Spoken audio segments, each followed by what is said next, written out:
Hello, it's time for French Politics here on France 24. I'm Mark Perlman. And I'm Molly Hall. Coming up in today's show, France honors the gendarme who sacrificed his life in a terror attack that has revived the debate for how to deal with suspected radical Islamists. And the murder of an elderly Jewish woman in Paris turns into a political slugfest. Plus, more education equals less poverty. That's the equation President Macron is betting on as he pushes the mandatory school age from 6 down to 3.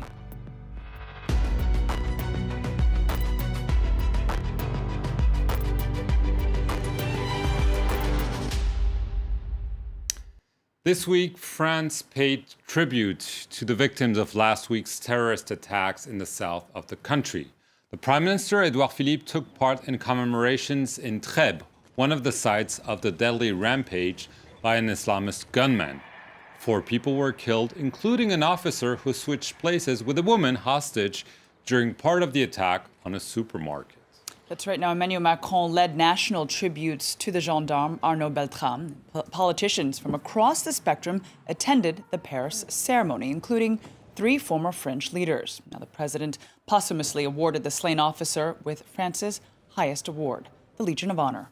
To be ready to give one's life because nothing is more important than the life of a citizen. This is the power of the transcendence that he carried with him. It earned him the esteem of his superiors, the friendship of his colleagues, et l'admiration de ses hommes.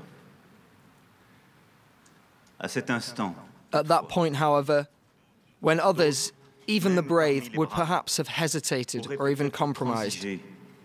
Well, the president has been criticized by the right and also by the far right for allegedly avoiding the issue of Islam and Islamism in France.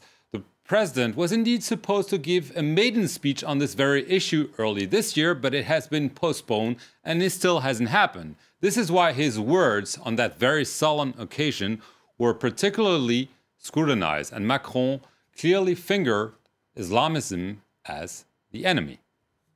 It is not only the terrorist organizations, the Islamic State group forces, the imams of hate and death that we are fighting. We are also fighting against the underground Islamism that is growing on social networks, that works in an invisible way, that acts secretly on weak or unstable minds, showing themselves to be the same, those whom they indoctrinate and corrupt daily on our soil.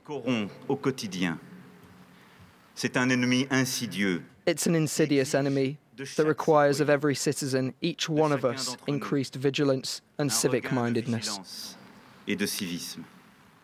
Well, besides the Paris ceremony, there were also tributes held in the National Assembly for the victims. But remembrance soon gave way to politics as MPs argue about what measures are needed to deal with terrorism. I call for 1 minute's silence for the victims and for a French hero. French MPs stood in tribute to those killed in last Friday's attack in southern France. The heroism of gendarme Arnaud Beltrame led to a moment of relative political calm in the National Assembly, with the far left giving its full support to the government.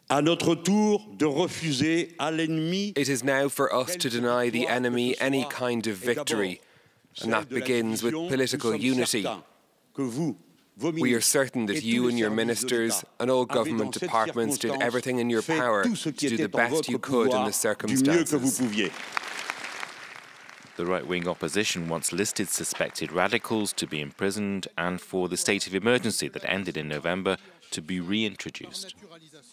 You hold the key to strong and lasting national security as long as you take decisions the French have wanted for too long. The Prime Minister hit back at criticism.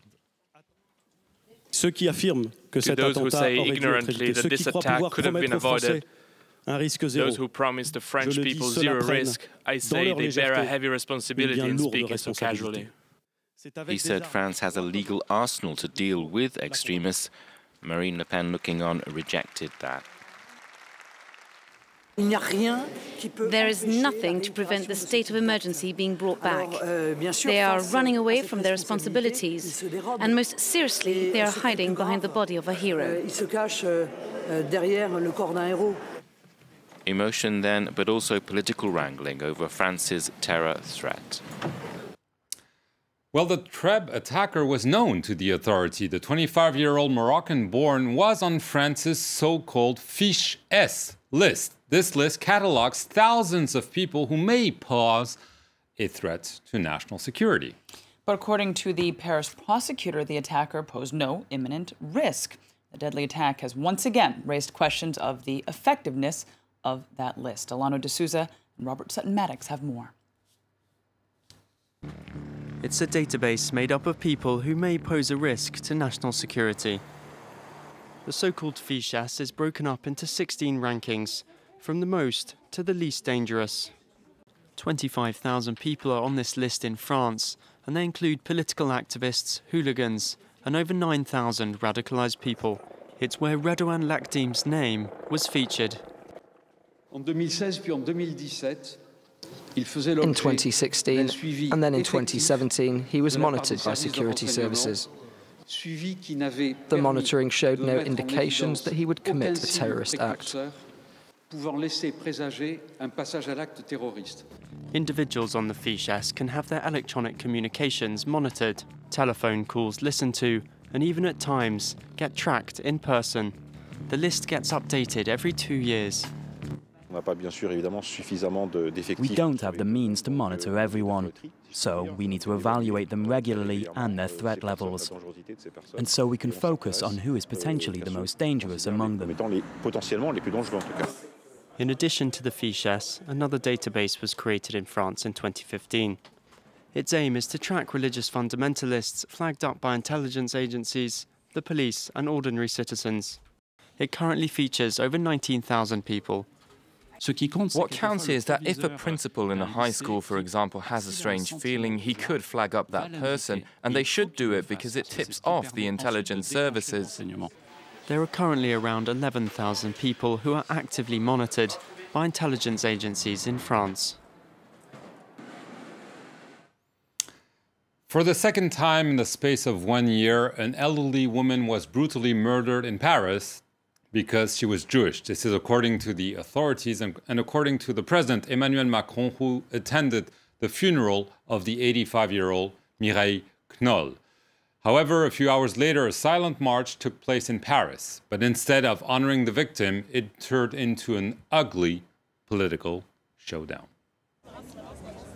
Thousands marched in central Paris, paying their respects to Mireille Knoll, the Jewish 85-year-old murdered in her home last week in what's being treated as an anti-Semitic attack. At a call from Knoll's son, people of all faiths came together. We're bowled over by what happened. We're not Jewish, we're practicing Catholics, but we're bowled over by what happened. So we're here out of a sense of brotherhood. Our duty as citizens here is to say no to barbarity. They want to divide us. They want to bring back the 30s and 40s. Hatred, no. I think all French people, whatever their faith or political views, have to be united against terrorism and anti-Semitism. A message the French government is behind, with several MPs attending the event.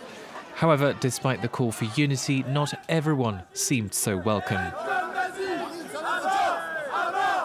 Marine Le Pen of the National Front and Jean-Luc Mélenchon of the Unbowed France movement were among those to join the march, defying wishes of CRIF, a Jewish umbrella organization.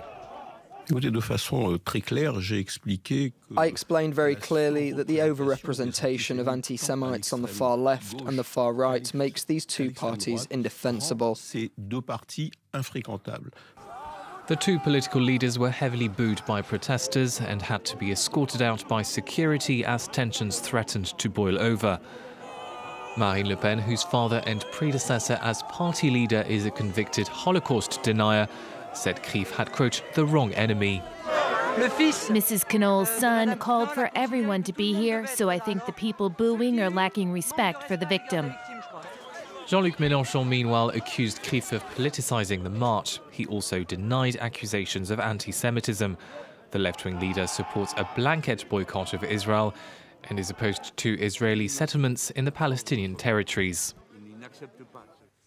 Now, in other news, mandatory education in France is set to start at the age of 3 instead of 6 from September of 2019.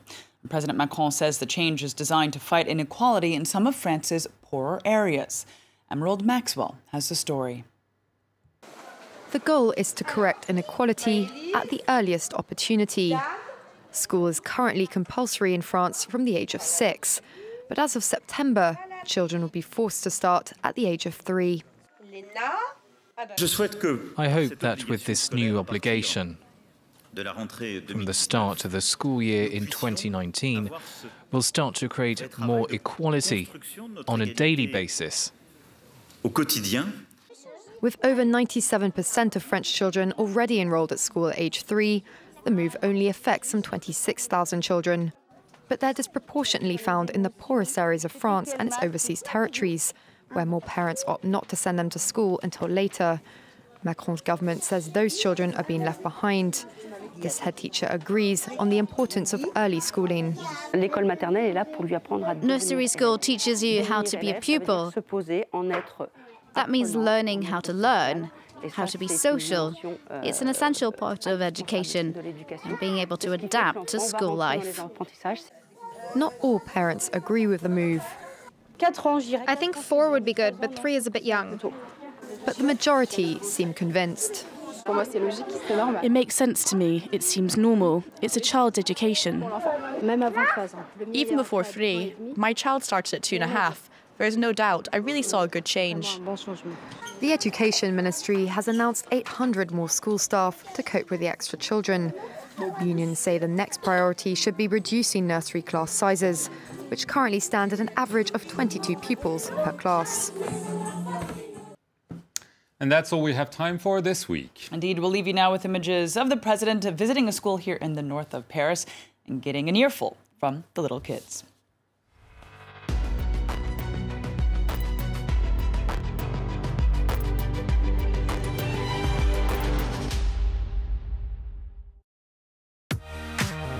The 51%, presented by Annette Young.